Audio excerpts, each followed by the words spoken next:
마음이 포근해지는 이야기 베개. 오늘도 당신을 위한 재미있는 옛날 이야기를 준비했어요.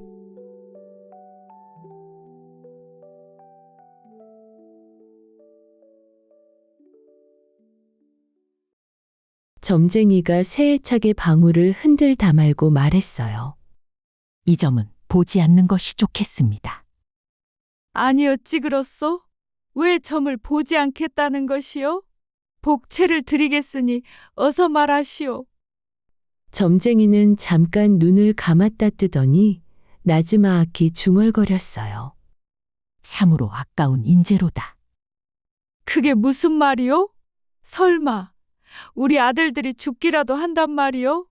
도대체 무슨 말을 하려는 것이요? 두 아드님의 사주는 장차 나라의 큰 인물이 되실 것입니다. 최소 정승판서 소리를 들으며 이 나라를 이끌어갈 인재가 될 것입니다. 그런데 그게 뭔가요? 두 아드님의 사주는 모두 좋으나 고비를 넘기지 못하면 똑같이 과거급제전 요절할 팔자입니다. 아니 어찌 그런 팔자가 있단 말이오? 방법은 없는 것이요? 어서 말을 해보시오. 나 숨 넘어갈 것 같단 말이오. 이것은 호환을 피하는 것보다도 더 어려운 일입니다. 과연 해낼 수 있겠습니까? 무엇이든 말씀해 주시오.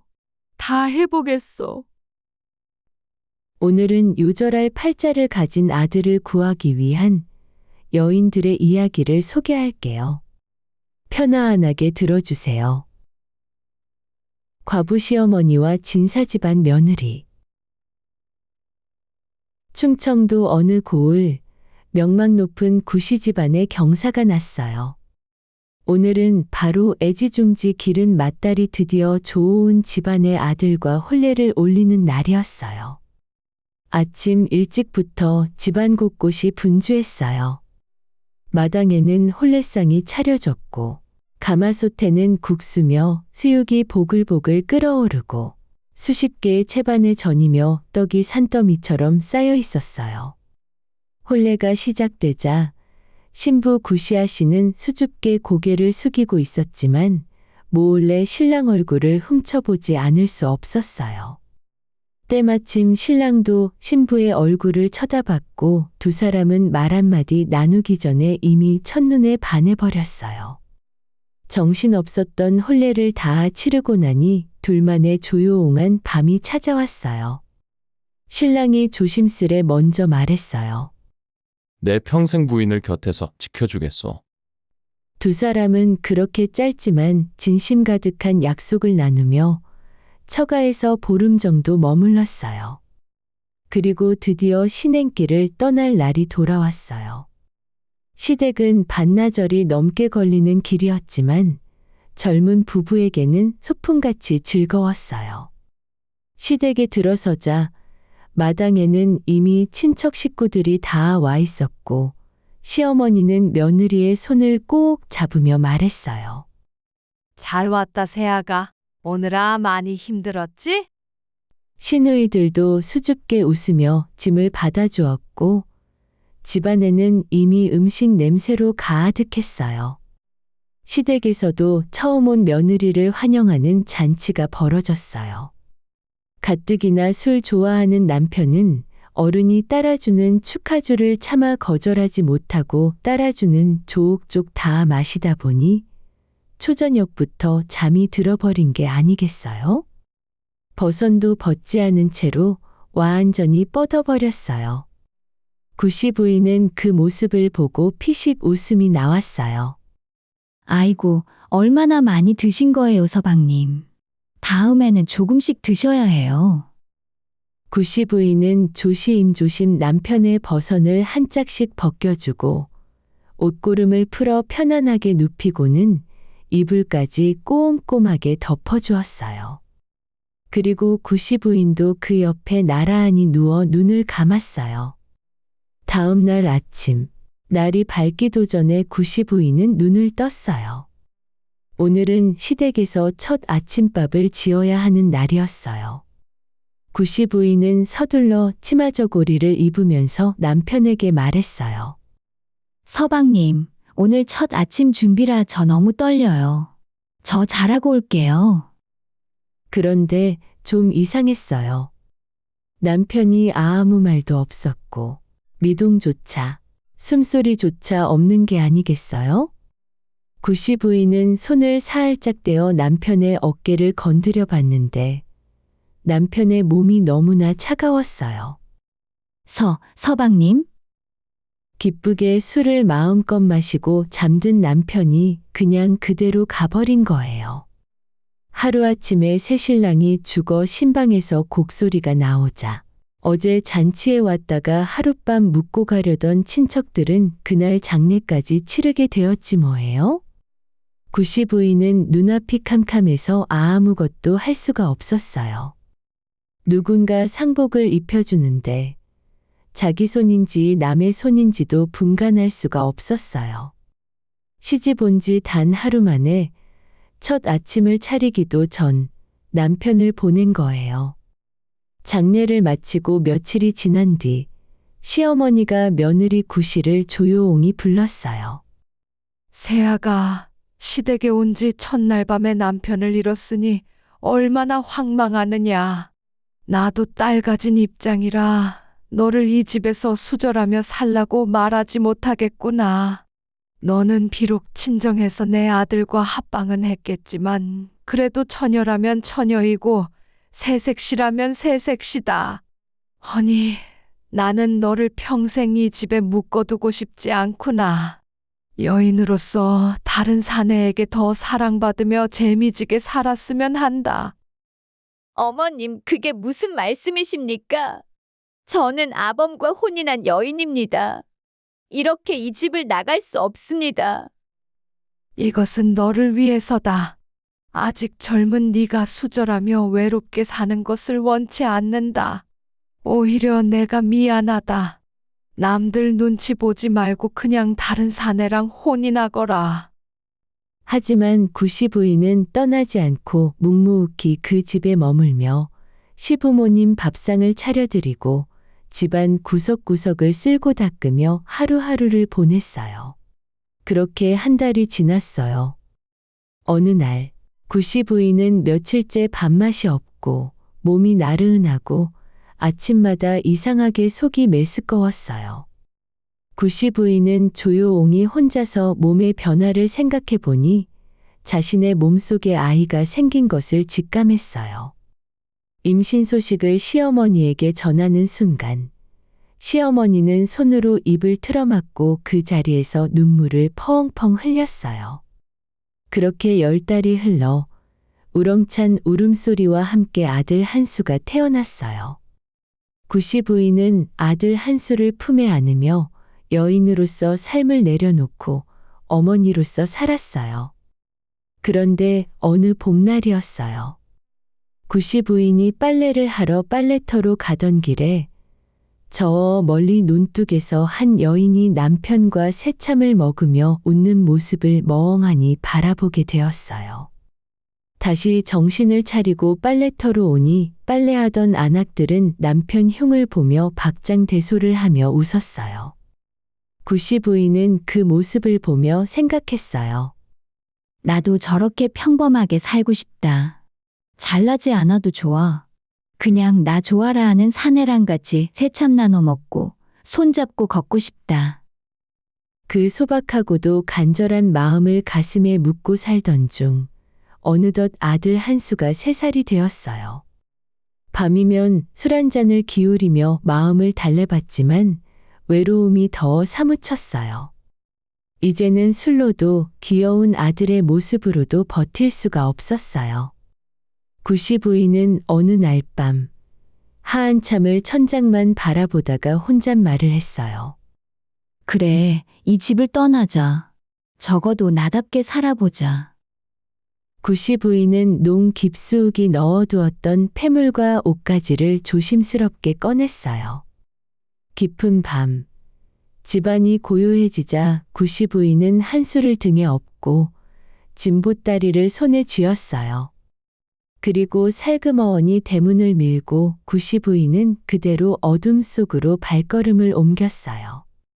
한편 다른 마을 어느 기와집에는 최씨 집안이 살고 있었어요. 동네에서 꽤나 알아주는 집안이었고 최 영감은 가문의 체면을 무엇보다 중히 여기는 엄격한 사람이었어요. 그 집 막내딸 최씨아 씨는 그런 아버지 밑에서 자라 동네 밖은 꿈도 못 꾸고 동네 안을 다닐 때조차 쓰개치마를 꽁꽁 둘러쓰고 잠깐 다녀오는 게 전부였어요. 그런 답답한 하루 중에 유일하게 속마음을 털어놓을 수 있는 사람이 있었는데 어릴 때부터 그 집에서 일해온 동갑내기 하인 삼돌이었어요. 어릴 때는 같이 소꿉장난을 하며 자랐고 조금 커서는 최씨아 씨가 잠깐 나갈 때 하항 씨 옆에서 조용히 따라다니며 아씨를 호위해줬어요. 그 둘 사이에는 오랜 세월이 만들어낸 편안함이 있었어요. 말을 하지 않아도 통하는 것, 눈짓 하나로 알아채는 것들이에요. 그런데 어느 날부터인가 아버지 최영감은 그 모습이 거슬리기 시작했어요. 삼돌이 저놈 왠지 눈에 거슬리는데 혹시 내 딸을 감히 마음에 품은 건 아니겠지? 며칠 후 최영감은 삼돌이를 세워놓고 말했어요. 삼돌아, 너를 열흘 후에 건너마을 박진사 댁으로 보낼 것이며 그 집 여종 끝순이와 혼인할 것이니 그리 알거라. 삼돌이는 눈이 동그래졌어요. 네? 갑자기 그게 어인 말씀이십니까? 우리 집 식솔에 비해 하인이 너무 많구나. 하여 젊은 너를 일손이 많이 필요한 박진사 댁으로 보내기로 하였다. 마침 그 집에 혼기가 찬 끝순이라는 아이가 있으니 그 여종에게 장가들 거라. 그 말을 들은 삼돌이는 하늘이 내려앉는 것만 같았어요. 그리고 그 소식을 건네들은 최씨아 씨는 방 안에서 한참 동안 아무것도 못했어요. 그날 밤 헛간에 두 사람이 만났어요. 아씨, 저 열흘 후에 건너마을 박진사님 댁으로 보내진다고 합니다. 그 댁 여종에게 장가들어 살라고 하시네요. 뭐라고? 어찌 그런 일을 아버님이 갑자기 결정하신 거지? 내가 말려볼까? 아씨, 그러지 마세요. 아마 저도 그렇고 아씨도 난리가 날 거예요. 허니, 아씨도 좋은 분 만나서 행복하게 사세요. 안 돼. 삼돌아. 나는 너 없이는 안 되는데. 그날 밤부터 두 사람은 밤마다 헛간에서 만나 짧은 열흘을 마치 평생처럼 붙어 있었어요. 그리고 열흘이 지났어요. 삼돌이는 보따리 하나를 등에 지고 대문을 나섰어요. 최씨아 씨는 문틈새로 그 뒷모습을 바라보며 눈물을 훔쳤어요. 삼돌이가 떠나고 며칠이 지나자 중매쟁이 아주머니가 최씨 집 대문을 들락거리기 시작했어요. 어느 고을 양반집 자제라느니 얼굴도 훤칠하다느니 하며 혼담이 오갔고 최영감 내외는 마루에 앉아 고개를 끄덕이며 진지하게 이야기를 나눴어요. 그런데 최씨아 씨는 그 소리가 귀에 들어오지 않았어요. 요 며칠 사이 속이 메스꺼리고 몸이 말할 수 없이 무거웠어요. 최씨아 씨는 혼자 방 안에 앉아 생각했어요. 왜 이리 몸이 무겁고 피곤하지? 게다가 이렇게 밥맛도 없고 혹시 삼돌이 아이를 가진 거 아닐까? 그러고 보니 이번 달 달거래도 하지 않았어요. 최씨아 씨는 조금만 더 시간이 지나면 어머니가 알아챌 것이고 그 다음엔 아버지가 알게 될 것이라고 직감했어요. 이 사실이 들통나면 건너마을로 간 삼돌이가 다시 불려와 목숨을 잃을 수도 있었고 아씨도 뱃속의 아이도 무사하기 어려울 것이 뻔했어요. 아버지 성정을 누구보다 잘 아는 최씨아 씨는 그날 밤 보따리를 꺼내 잡고 감나가는 것들을 하나씩 챙겼어요. 보따리를 꽁꽁 묶고 옷을 다한단히 여미고는 집안 사람들 모두가 잠들기를 기다렸어요. 모두가 잠든 시간, 최씨아 씨는 조용히 일어나 방문을 열고 뒤도 돌아보지 않고 어둠 속으로 걷기 시작했어요. 부모님이 찾지 못하도록 며칠을 쉬지 않고 밤낮 없이 걷다가 정신이 혼미해질 즈음 작은 마을 어귀에 불빛 하나가 보였어요. 최씨아 씨는 집 앞에서 조심스럽게 말했어요. 실례합니다. 안에 계신가요? 잠시 후 안쪽에서 인기척이 들리더니 문이 열리며 구씨 부인이 나왔어요.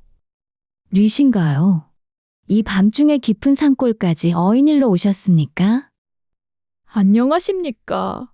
저는 길 떠나는 사람인데 오늘 밤 잠시 찬바람만 피할 수 있을런지요? 구씨 부인은 눈앞에 여인을 위아래로 훑어봤어요. 얼굴은 창백하고 발끝은 흙투성이에 보따리를 꼭 껴안고 있었어요. 말 한마디 묻지 않아도 딱 봐도 사연 있는 여인 같았어요. 밤 공기가 차니 어서 안으로 드시지요. 방 안으로 들어온 최씨아 씨는 그 자리에서 맥이 풀린 듯 주저앉았어요. 구씨 부인은 부엌으로 가서 남은 찬밥을 국에 뚝딱 말아 대접하자 최씨아 씨는 체면도 잊은 채 허겁지겁 먹기 시작했어요. 그 모습을 보며 구씨 부인이 조용히 말했어요. 천천히 드시지요. 밥이 좀 더 있으니 걱정 말고 천천히 드세요. 감사합니다. 오늘 하루 종일 먹지 못해서 저도 모르게. 아이고, 그러신가요? 국밥을 더 내어드릴게요. 헌데 어찌하여 여인 혼자 길을 가고 계셨습니까? 밥 한 그릇을 다 비우고 나서야 최씨아 씨는 천천히 사연을 말했어요. 어릴 때부터 집안에서 같이 자란 머슴 삼돌이와 열흘간의 만남 끝에 임신하여 아이와 삼돌이 그리고 자신을 지키기 위해 집을 떠난 이야기를 풀어놓았어요. 그러다 최씨아 씨는 무의식적으로 손이 아랫배로 내려갔어요. 구씨 부인은 그 손을 보고 조용히 말했어요. 저도 시집 오자마자 남편이 하루 만에 돌아가시고 남편의 아이를 배웠습니다. 우리는 팔자가 똑같으니 더 떠돌지 말고 여기서 함께 사는 건 어떻겠습니까? 뱃속의 아이를 위해서라도 더 이상 무리해서 먼 길 가지 마시지요. 정말 그리해도 되겠습니까? 그럼요. 이제 서로 의지하며 언니 동생하며 사세. 나도 혼자서 아이 키우며 사는 게 쉽지만은 않네. 우리 힘을 합쳐서 아이를 기르세. 그렇게 두 여인은 형님 동생하며 한 지붕 아래서 살기 시작했어요. 구씨 부인이 형님이 되고 최씨 부인은 아우가 되었어요. 그렇게 몇 달이 지나 최씨 부인의 아들 두수가 태어났어요.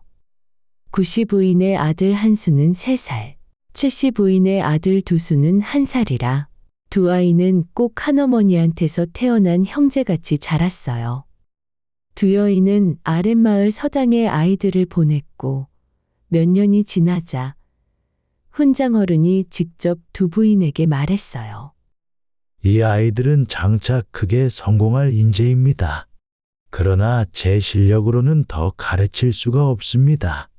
한양으로 가면 훌륭하고 학식 높은 선생이 많이 계시니 웬만하면 그곳으로 보내어 공부시키십시오. 구씨 부인과 최씨 부인은 서로 눈을 마주쳤어요. 정말이십니까, 훈장님? 네, 그렇습니다. 한일인연 가르치라면 가르치겠지만 제가 두 아이만 가르칠 수도 없기에 차라리 좀 더 잘하는 선생님이 많은 한양에서 가르치는 것이 좋을 것 같습니다. 결국 구씨 부인과 최씨 부인은 큰맘 먹고 한양 외곽마을로 이사를 해서 열심히 아들들의 글 공부 뒷바라지를 했어요. 그렇게 세월이 흘러 한수는 18, 두수는 16이 되었어요. 두 아이는 어느새 후울적 자라 어여엇한 청년이 되었고 가르치는 조옥족 받아들이는 것을 넘어서 스스로 깨우치니 주변 고을에서도 알아주는 청년이 되었어요. 그리고 새해가 밝아오자 최씨 부인이 먼저 말을 꺼냈어요. 형님, 올가을에 3년에 한 번 열리는 과거 시험이 있는데 우리 아들들이 과거에 잘 급제하는지 점이라도 보러 갈까요? 그럴까? 네, 안 그래도 너무 걱정되었네. 혹시 부족한 게 있으면 우리가 알고 미리 도와줄 수 있을 게 아닌가. 건너 마을에 용한 점집이 있다고 하니 내일 한번 가보시지요. 그러세. 다음 날 아침 구씨 부인과 최씨 부인은 채비를 하고 건너 마을로 향했어요. 신당 안으로 들어서자 점쟁이가 차분히 말했어요. 어서 들어오십시오, 마님. 궁금한 게 있으신지요? 그렇네.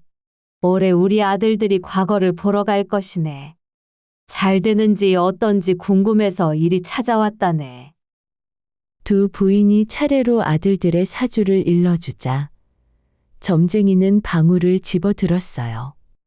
방울이 세해차게 흔들리기 시작하자 구씨 부인과 최씨 부인은 자신도 모르게 두 손을 꼭 쥐었고 최씨 부인은 제발 좋은 말이 나오기를 제발 아들들이 잘 됐으면 하고 속으로 빌었어요. 한참이 지나자 방울 소리가 멈추었고 점쟁이가 천천히 눈을 떴어요. 점쟁이는 두 부인을 한 번씩 바라보더니 두 눈을 떨구며 말했어요. 이 점은 보지 않는 것이 좋겠습니다. 두 부인이 동시에 눈을 동그랗게 떴어요. 왜 그렇소? 낙방이면 낙방, 급제면 급제라고 말씀해 주시면 될 텐데 왜 점을 보지 않겠다는 것이요? 그래요. 이유를 말해보시오. 복채를 드리겠으니 어서 말하시오.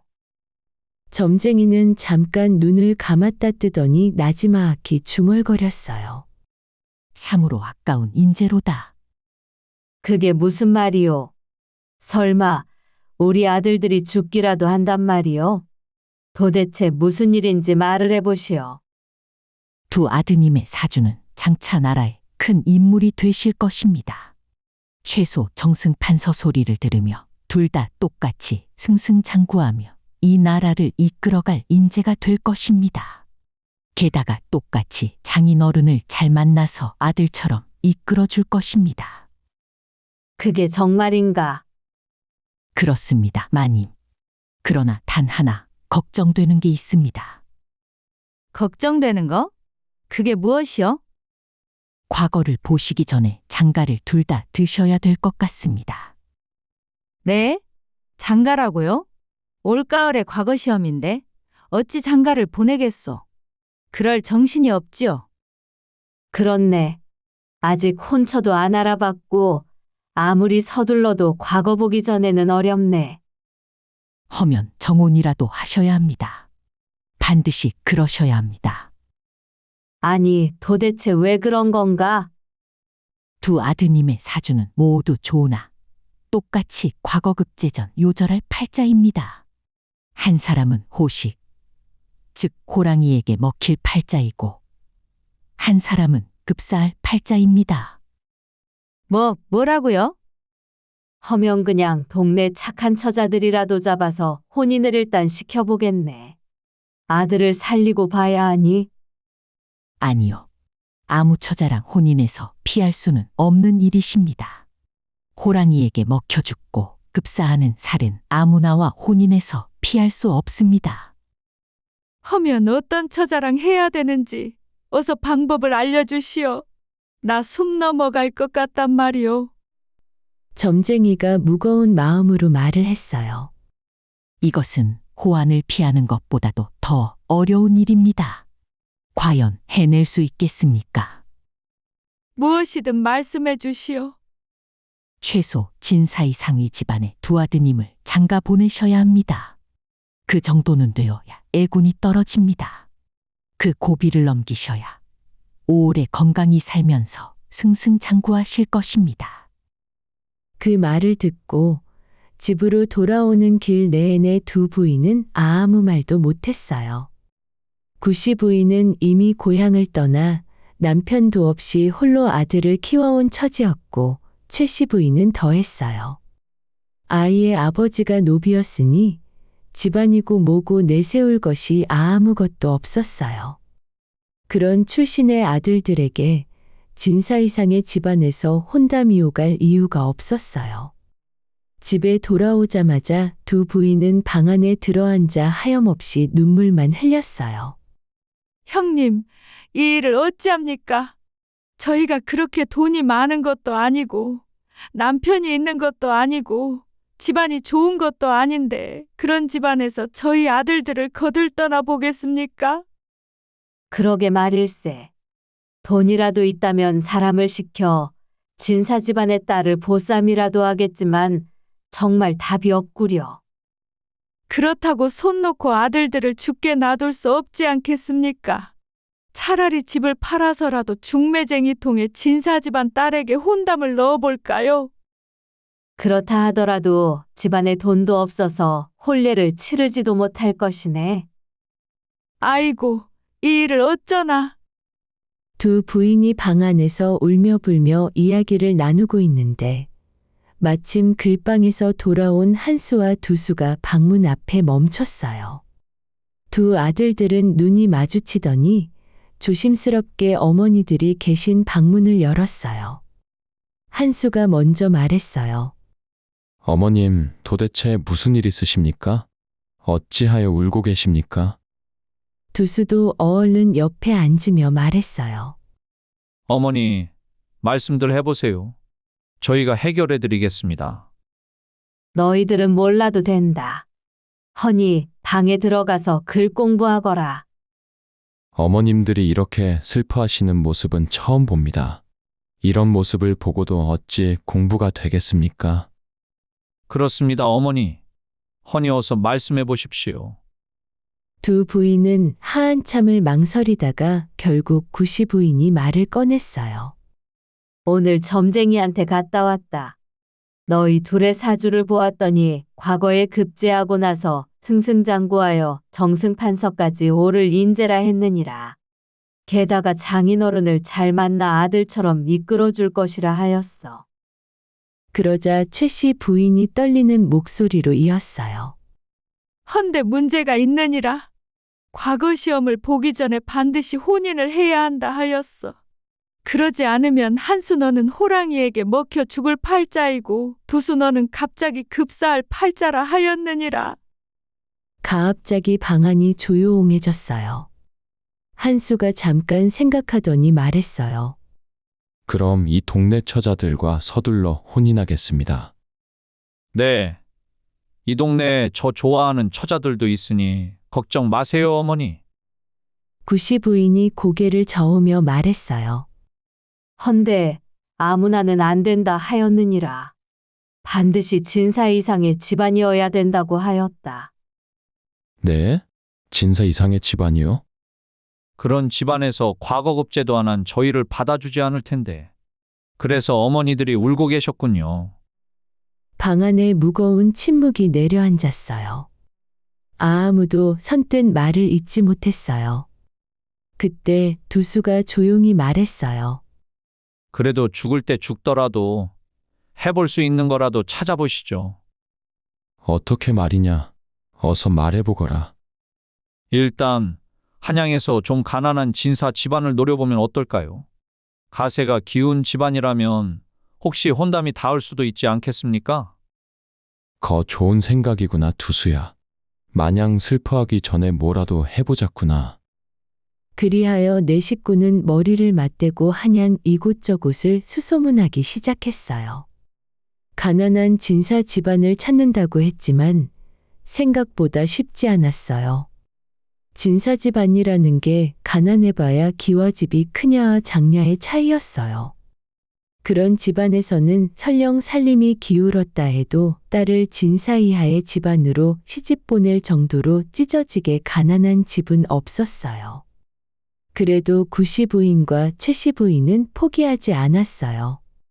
아들들을 살려야 한다는 마음 하나로 건너 마을에 혼기가 찬 자매를 둔 민진사 집안을 찾았어요. 민진사 집에 사전답사한 한수와 두수는 집 담벼락 너머로 두 낭자의 얼굴을 확인하며 소곤거렸어요. 형님, 하나 낭자 마음에 드십니까? 그래. 상당히 미인이구나. 저도 동생 둘이 낭자가 마음에 드는데요. 정말 우리를 받아만 준다면 얼마나 좋을까요? 그래.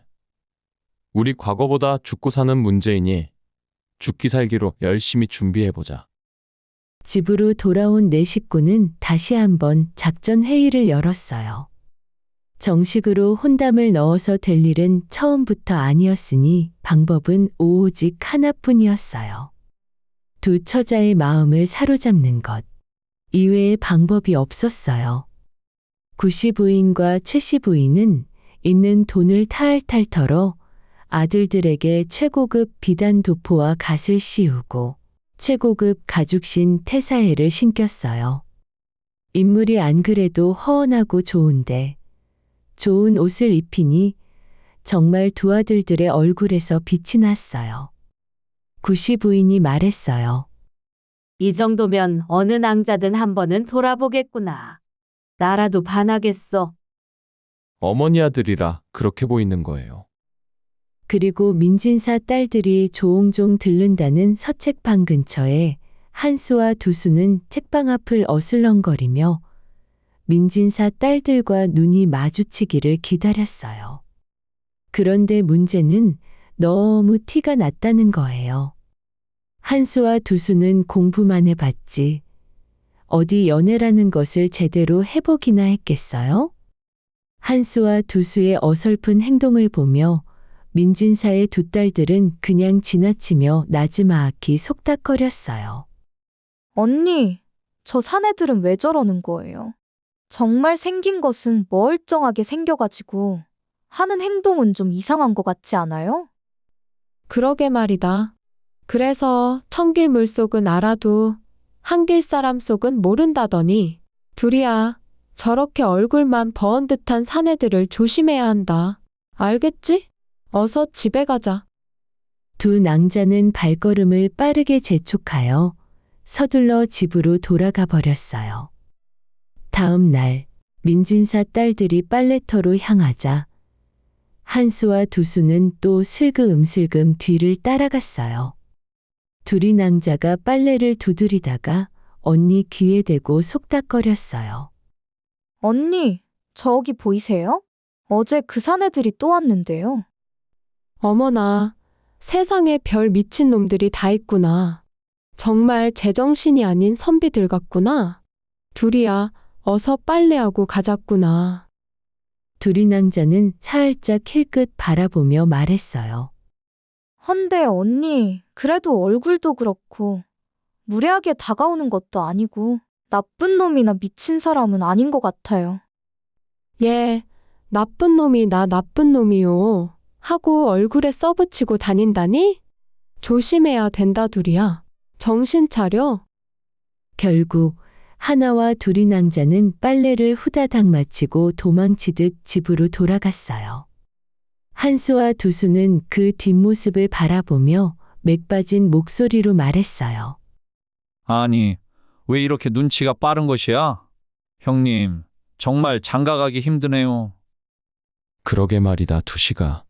확실히 진사 집안의 딸들은 여지를 주지 않는구나. 나는 오늘 너무 힘들어서 집에 가야겠다. 형님, 먼저 들어가세요. 저는 좀 더 지켜볼게요. 뭘 좋아하는지 알아야 다가갈 것 같아요. 한수가 혼자 돌아서고 두수는 민진사 집 앞 나무 그늘 아래 조용히 쪼그려 앉았어요.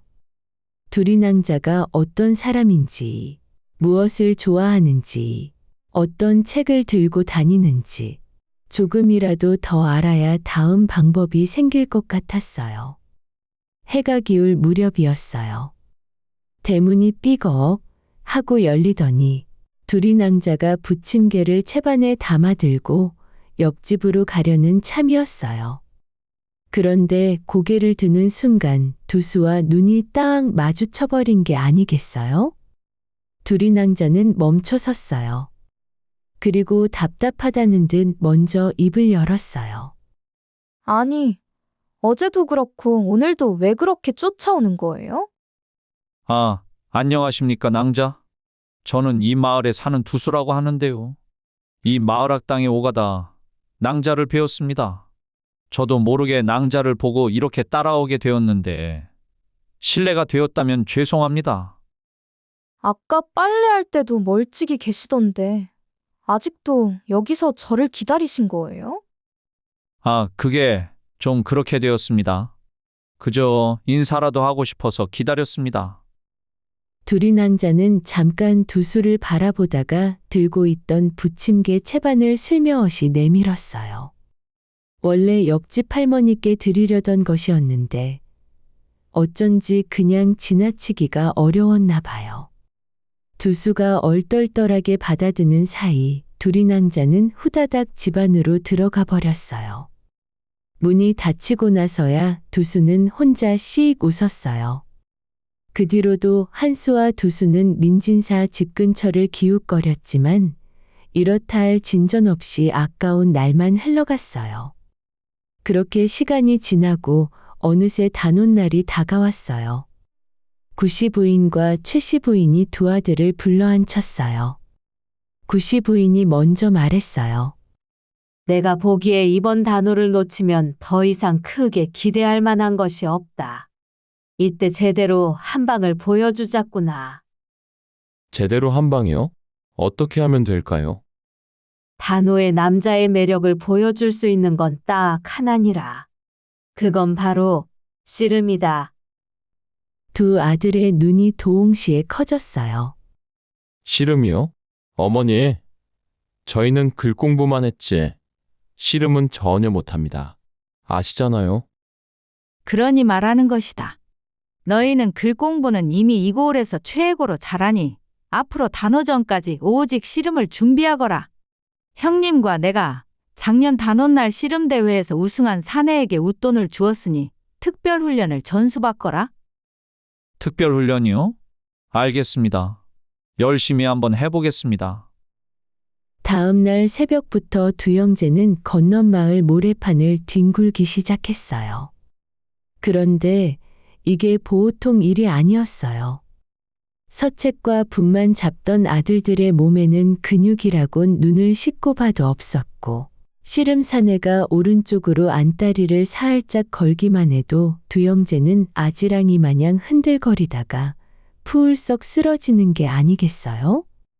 그 모습을 지켜보던 두 어머니는 이마를 짚으며 말했어요.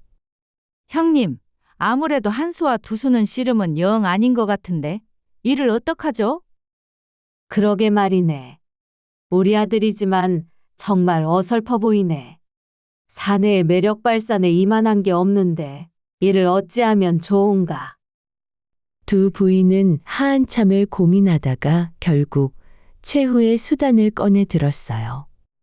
단오날 씨름판에 참가하는 사내들을 하나하나 찾아다니며 사정하고 부탁했고 웃돈까지 쥐어주었어요. 덕분에 딱 봐도 말라 보이고 힘없어 보이는 두 형제가 상위권에 올라가자 구경하던 동네 처자들과 마을 사람들의 눈이 휘둥그레지며 여기저기 수군거리는 소리가 들렸어요. 어머, 저 도령 좀 봐. 얼굴은 곱상한데 어쩜 저렇게 씨름을 잘하는 것이요? 그러게. 정말 마른 장작이 더 잘 탄다더니 보기와는 완전 딴판인데? 나 저 도령이 학당 다닐 때 본 적 있는데 글 공부도 엄청 잘하는 수재 중에 수재라고 하던데? 어머, 진짜? 글도 잘하고 씨름도 잘하니? 완전 최고의 신랑감이구먼. 게다가 인물도 저리 좋고.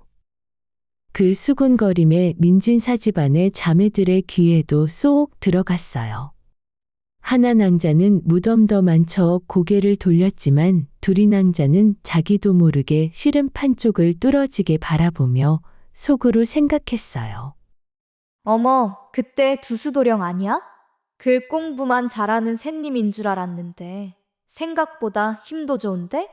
꽤 귀엽단 말이야.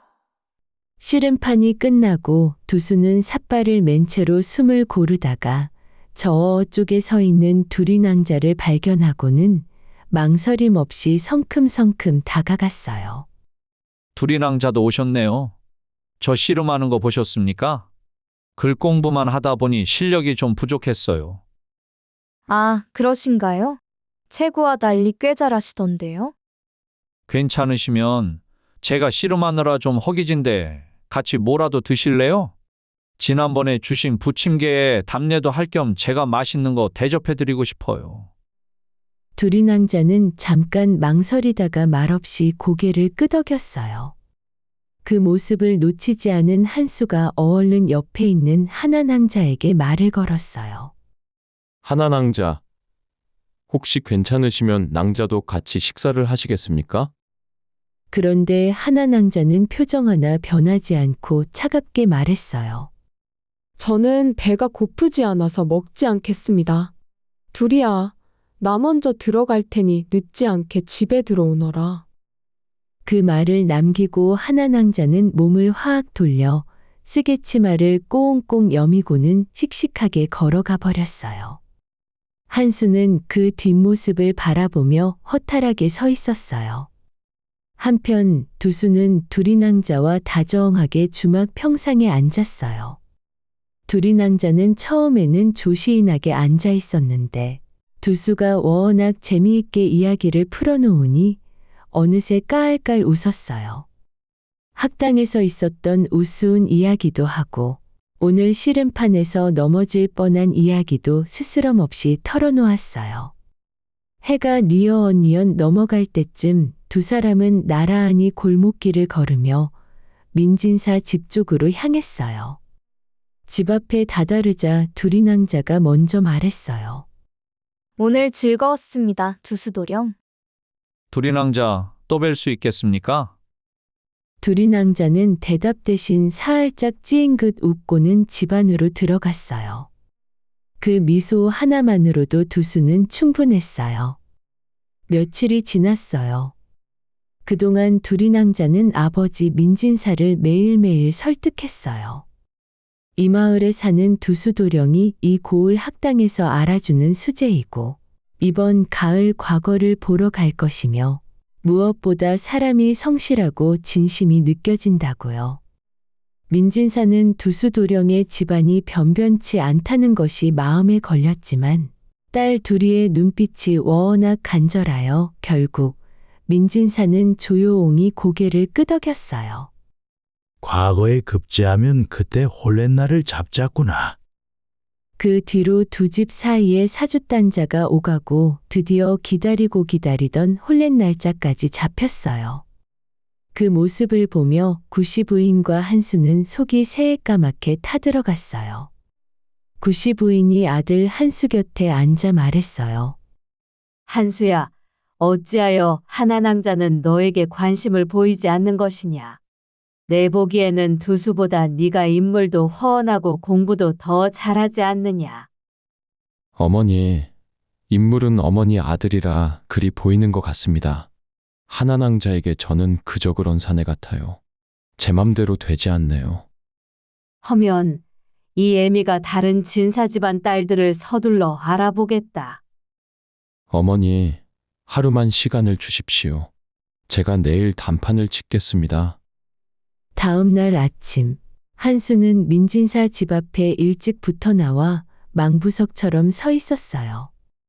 이슬이채 마르지 않은 시각부터 꼼짝도 않고 서 있으니 지나가던 동네 아이들도 힐끔거리며 쳐다볼 정도였어요. 아침이 지나고 해가 중천에 오를 무렵 대문이 열리며 하나 낭자가 밖으로 나오다 한수와 눈이 딱 마주쳤어요. 하나 낭자가 짜증 섞인 목소리로 말했어요. 선비님, 도대체 멀쩡하게 생기신 분이 어찌하여 이러시는 겁니까? 제가 이러는 이유를 설명드리려 왔습니다. 이유요? 그게 무엇인데요? 저는 이 마을에 살고 이 마을 학당님이 인정하는 수재입니다. 저는 올가을에 과거 시험을 보러 갈 것입니다. 올해 저희 어머니께서 점을 보셨는데 제가 과거 급제하여 승승장구할 팔자이나 과거 보기 전에 최소 진사 집안의 여식과 혼례하지 않으면 급사하는 팔자라 하였습니다. 하여 몇몇 진사 집안의 여식들을 알아보다가 낭자를 멀리서 보고 마음에 들어 이리 낭자 집안을 기웃거렸습니다. 네? 그 이후로 기다리셨던 겁니까? 허면 헛다리 짚으셨습니다. 저는 정혼자가 있습니다. 정말이십니까? 그렇습니다. 홀려가지고 거짓말을 할 수 없지요. 건넌마을 박진사 아드님이십니다. 다음 달에 혼례할 것이니 저는 선비님과 혼례할 수 없습니다. 허니, 어서 돌아가 주시지요. 다시는 찾아오지 마십시오. 그러시군요. 무례를 용서하십시오. 다시 찾아오지 않겠습니다. 한수는 고개를 깊이 숙여 인사하고 몸을 돌렸어요. 하나 낭자도 돌아서려던 참이었어요. 그런데 한수의 발걸음이 멈췄어요. 무언가 가슴 속에서 뜨겁게 차오르는 것이 있었어요. 오기라고 해야 할지 아니면 마지막 용기라고 해야 할지. 한수는 다시 돌아서서 하나낭자 앞으로 바짝 다가섰어요. 하나낭자가 흠칫 놀라며 말했어요. 아니, 왜 돌아오신 거예요? 다시 안 오시기로 하지 않으셨습니까? 그렇습니다. 헌데 한 가지 묻고 싶은 게 있어 돌아왔습니다. 어서 말씀하시고 가세요. 남의 혼삭길 망치시려 하십니까? 한수가 하나낭자의 눈을 똑바로 바라보며 말했어요. 저는 비록 홀어머니 밑에서 자란 가난한 사내입니다만 이 주변 고을에서 알아주는 수재입니다. 훈장님도 제가 과거급제할 거라 자부하고 계시고 저 또한 제가 떨어진다면 이 주변 사내들 역시 떨어질 거라 생각합니다. 그래서요? 무엇을 말씀하시고 싶으신데요? 그래서 한 가지만 여쭙겠습니다. 제가 이번 과거에 급제한다면 낭자의 마음이 조금이라도 달라질 수 있겠습니까? 하나낭자는 잠시 한수를 바라봤어요. 똑부러지고 다앙당한 눈빛이었어요. 가난하고 집안도 별 볼 일 없는 사내인데 어쩐지 주눅든 구석이 하나도 없었어요. 제가 이번 과거에 급제하면 진사보다 높은 품계를 받을 거라는 것을 말씀드리는 겁니다. 저는 설사 이번 과거에 떨어진다 해도 저는 그 다음에라도 붙을 자신이 있습니다. 허나 진사의 아들은 그저 진사의 아들일 뿐 선비 이상은 안 됩니다. 제가 과거에 급제하면 저는 최소 종구품의 사내가 될 사람입니다. 그런 사내를 남편으로 두는 것은 어떠신지요? 저의 미래를 봐달라고 말씀드리는 것입니다. 그리고 무엇보다 저는 하나낭자를 연모합니다. 하나낭자의 눈이 흔들렸어요. 네? 어찌 그런 말씀을. 저는 시간이 없습니다. 딱 내일까지 말미를 드리겠습니다. 오늘 이 시간 여기서 답변을 기다리겠으니 낭자의 마음을 결정하십시오. 이 자리에 나오지 않으시고 말씀이 없다면 저는 다른 진사 집안 처자를 찾아갈 것입니다. 그 말을 남기고 한수는 뒤도 돌아보지 않고 성큼성큼 걸어가 버렸어요. 하나낭자는 그 자리에 멍하니 서 있었어요. 도대체 이게 협박인가요? 고백인가요? 고백이면 하루말미가 말이 되는 건가요? 정말 어이가 없는데 가슴은 왜 이리 주책맞게 두근거리는 것이지요? 이미 건넌마을 박진사 집안과 혼례 날짜까지 잡아놓은 터라. 이제 17인 하나낭자가 어떻게 그 큰 일륜지대사를 파투를 내겠어요. 하지만 마음을 진정하고 생각해보니 시아버지 될 박진사는 명성에 비해 소문이 좋지 않았고 시어머니의 기세가 대단하다고 들리기까지 했어요. 반면 한수도령은 어떤가요? 비록 가난한 집안이지만 동생 둘이도 그 집에 시집을 가니 힘들 일이 별로 없을 게 뻔했어요. 하나낭자는 밤새 이리 생각하고 저리 생각하다 지쳐 잠이 들었어요. 다음 날 아침 해가 뜨자마자 한수는 하나낭자 집 앞에 나와 해가 기울 때까지 그 자리에 서 있었어요. 그런데 약속한 시간이 지나도록 하나낭자가 나오지 않자 한수는 미련 없이 몸을 돌려 집으로 성큼성큼 걸어갔어요. 대문 틈새로 그 모습을 몰래 지켜보던 하나낭자는 눈이 동그래졌어요. 아니, 겨우 그 정도 기다리고 돌아가는 거야? 왜 이렇게 줏대가 없는 거야? 연모하는 것은 맞아? 하나 낭자는 괜히 심통이 났어요. 발을 동동 구르고 안절부절하다가 끙끙거렸어요. 그리고 그 다음 날이었어요. 하나 낭자는 쓰개치마를 얼굴이 안 보일 정도로 푹 눌러쓰고 집을 나섰어요.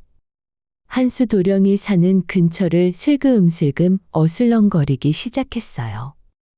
혹시라도 들킬까봐 담장 모퉁이에 바짝 붙어서 고개를 내밀었다가 숨기기를 반복했어요.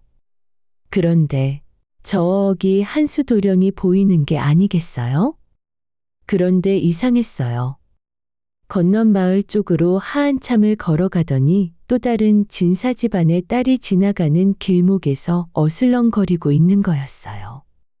하나 낭자의 눈썹이 올라갔어요. 아니, 어찌 아무 여자 집에서 이렇게 기웃거리는 것이야? 장차 나란 일을 할 것이라면서 정말 채통머리가 있는 거야, 뭐야? 그때 대문이 열리고 다른 진사 집안의 맏딸이 나오자 한수 도령이 성큼성큼 발걸음을 옮기려는 것이 보였어요. 하나 낭자는 생각할 겨를도 없이 발이 먼저 움직였어요. 쓰개치마를 펄럭이며 달려나가더니 한수의 뒷덜미를 손으로 내앱다 잡아 끌었어요. 한수는 누가 왜 자신을 뒤로 끌고 가는지도 모른 채 몸이 뒤로 질질 끌렸어요. 아니, 이게 무슨 짓입니까? 이거 놓으시지요. 이거 놓으시라고요. 아니, 사내 대장부가 왜 이리 가벼우십니까? 도대체 어느 집을 기웃거리시는지요? 곧 과거 시험이라면서 글 공부는 안 하고 뭐 하시는 겁니까? 아, 하나 낭자 아니십니까? 어찌 예까지 오셨습니까? 하나 낭자는 그제야 손을 놓으며 얼굴이 밝아져서 말했어요. 어찌 이리 중대한 결정을 하루 만에 하나요? 누구 맘대로 하루 만에 결정하라고 하시는 겁니까? 한수가 도포를 단정히 여미고 슬며시 웃으며 물었어요. 허면 하루 이상 지났으니 결정하셨습니까? 저는 하나 낭자가 결심하셨다면 더 이상 다른 낭자 집 앞을 기웃대지 않겠습니다. 결정했습니다. 그리하겠습니다. 한수의 얼굴에 화한한 웃음이 번졌어요. 하나 낭자는 그 웃음을 보자마자 얼굴이 더 빨개져서 쓰개치마를 회액 덮어쓰고 뒤돌아 총총 걸어가 버렸어요. 한수는 웃음이 채 가시지 않은 얼굴로 하나 낭자 곁으로 다가가 살며시 손을 잡았어요. 두 사람은 아무 말 없이 나란히 길을 걸었어요. 손 한 번 잡은 것뿐인데 세상이 달라 보이는 게 참으로 신기한 일이 아니겠어요? 집에 돌아온 하나 낭자는 아버지 민진사 앞에 앉았어요.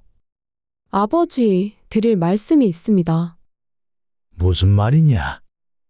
저 박진사 댁과의 혼례를 파하겠습니다. 뭐라?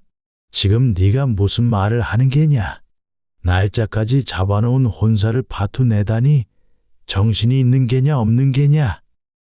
아버지, 이 마을에 한수도령이라는 사내가 있습니다. 이 고을악당에서 알아주는 수재이고 올가을 과거에 반드시 급제할 사람입니다. 저는 그 사람과 혼례하고 싶습니다. 뭐시라? 내가 못 들은 것으로 하겠다. 혼례는 하고 싶다고 하는 게 아니라 집안과 집안의 만남이다. 아무 집안에 너를 시집 보낼 수 없으니 방에 들어가 조용히 있거라. 그러나 하나 낭자는 한참 망설이다가 뭔가 수를 써야 될 것 같았어요. 혼례가 곧 코앞이라 큰 한 방을 쓰지 않으면 저을 때 엎을 수 없을 것 같았어요. 그래서 하나 낭자는 침을 꼬울깍 한번 삼키고 말했어요. 아버지, 실은 저 이미 그 사람과 몸을 섞었습니다. 하나 낭자는 손밖에 아직 잡지 않은 사이지만 이미 마음을 결정한 터라 한식이 도령과 혼인하기 위해서 이제는 못할 말이 없었어요. 뭐라고? 민진사는 그 자리에서 뒷목을 잡았어요. 이런 이야기는 그저 남의 집 이야기라 생각했는데 살면서 이런 말을 듣게 될 줄은 몰랐어요.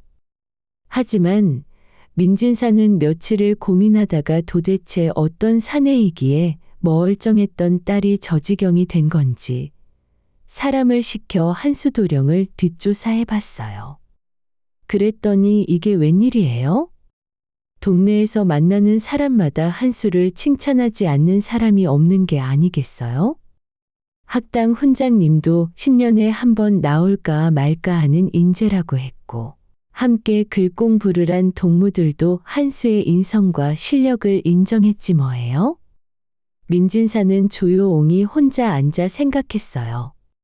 아무래도 딸이 헛다리를 짚은 건 아닌 것 같구나. 민진사는 이 사단을 그냥 모르는 척하기로 했어요. 딸이 그런 말을 한 것을 그냥 덮어버리고 그냥 사위 될 사람의 됨됨이만 보기로 한 거예요. 그리고 박진사 댁에 정중하게 사람을 보내 받았던 폐물과 예물을 고스란히 돌려보냈어요. 민진사는 맏딸 하나가 몸을 섞었다 하니 더 말라오기 전에 서둘러 혼례날을 잡기로 했고 이왕 이렇게 된 거 두 딸의 혼례를 한 번에 시키기로 결정했어요. 아무래도 사위들의 과거 시험이 다가오니 절차 생략하고 간소하게 치르기로 결정했어요. 그리하여 며칠이 지나 첫째 하나 낭자와 둘째 둘이 낭자의 합동 혼례가 조촐하게 열렸어요. 두 쌍이 나란히 맞절을 올리는 모습이 어찌나 보기 좋던지 구씨 부인과 최씨 부인은 그 자리에서 서로 손을 꼭 잡고 눈물을 훔치며 말했어요. 형님, 우리 아들들이 드디어 과거 전에 혼례를 치렀습니다. 이제 살았습니다. 그러게 말이네. 이제 고비를 넘겼네. 정말 고생 많았네. 두 어머니는 서로 기대어 실컷 울었어요. 기쁨인지 안도인지 그 긴 세월의 고생이 한꺼번에 쏟아지는 것 같은 눈물이었어요. 혼례를 올리고 닷새째 되는 날, 한수와 두수는 과거 시험을 치르러 한양 궁궐로 떠날 채비를 했어요. 하나는 한수의 도포깃을 꼼꼼하게 여며주며 말했어요. 서방님, 그간 열심히 하셨으니 편안하게 시험 보고 오세요. 그리하겠소 부인. 내 부인에게 남부럽지 않은 멋진 남편이 되어 돌아오겠소. 둘이도 두수의 품속에 조그만한 것을 쥐어주며 말했어요. 이거 제가 용한 점쟁이에게 부탁한 부적이랍니다. 꼭 품속에 지니고 시험 보셔요. 아시겠죠? 내 부인이 시킨 것은 뭐든지 하겠소. 잘하고 올 테니 걱정 마시오. 두수가 부적을 가슴 안쪽에 넣으며 시인긋 웃었어요.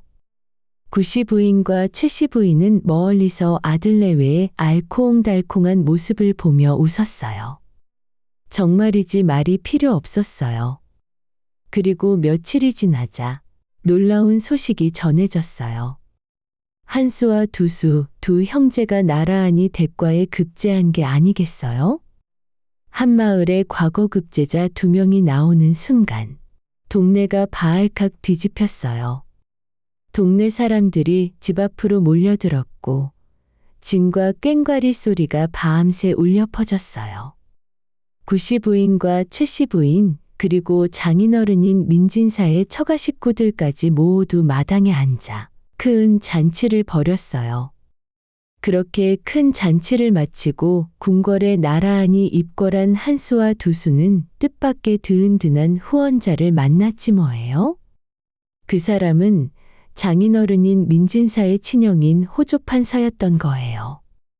호조판서는 두 젊은 조카사위들을 처음 만나는 순간 그 재주에 반해서 아들처럼 곁에 두고 이끌어줬어요.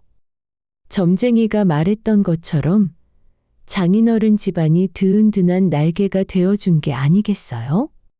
한수와 두수는 그 날개를 발판 삼아 자신들의 실력으로 궁궐 안에서 차곡차곡 명성을 쌓으며 승승장구했어요. 그리고 한수와 두수 곁에는 민진사의 두 딸 하나와 둘이가 조용히 옆에서 내조하며 두 아들의 인생을 화환하게 밝혔다고 합니다.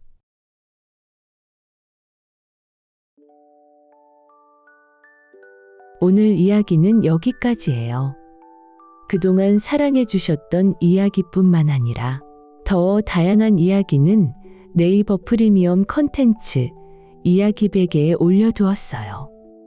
하단 설명란의 링크를 참고해 주세요. 그리고 유튜브에서는 누구나 편하게 들을 수 있는 이야기들을 들려드릴게요.